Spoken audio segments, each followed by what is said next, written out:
كينن ما كيان شيت مجمعنا فوضى بودن ميلا دارنا فرق ودن باقا مونتي أنونا وبقولال دليرada kacaysa mootooyinka dusha ka banaan ee mutaxamaalka loo yaqaan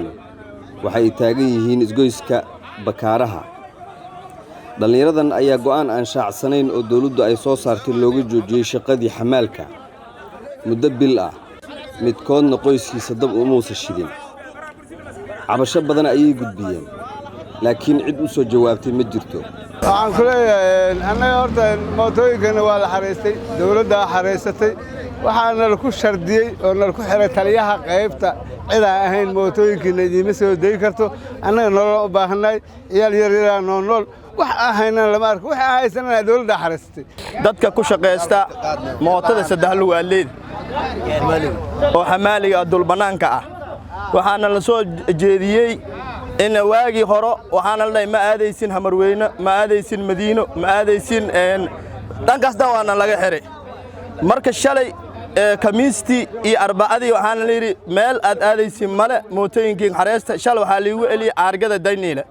ana soo socdo tarbunka oo mootada aan soo wato inaan xamaali aan ka qaato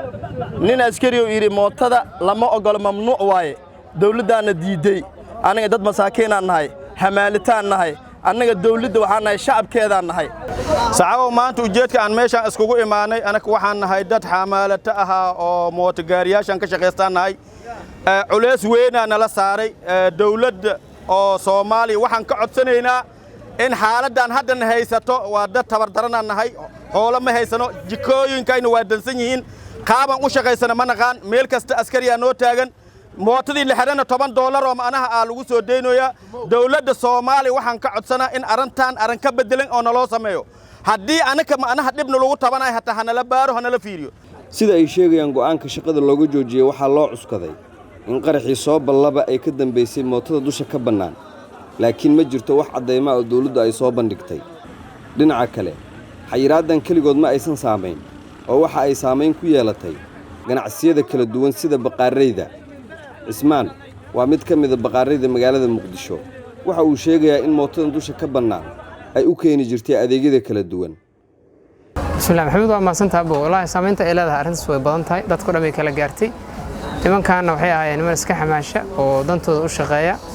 marka annaga dhibaatada ay nagu leedahay marka waxay ahayd adeegyadeena loo keeni jiray nimankan mootada dusha ka bannaan waxay qaadaan markay ugu yaraato 25 ilaa 20 loora la saaro halkii marka adeegaas uu noo fududo annaga in hal mar adeegii aad rabtay lagu keeno hadda marka waxay maray adeegii in gaargacan lagu keeno ama lagu keeno mooto bajaaj aan waxba qaadin sida darteed marka waxa ka imaaday arrintaas caqabada naga haysata annaga ahaanteena ayaga naftoodana caqabada haysato dawladdana waxay ila tahay inay ku haboon tahay inay haddii wax siyaasad guud oo soo baxda taana ay u shaacayso dadka problemka jira loo sheego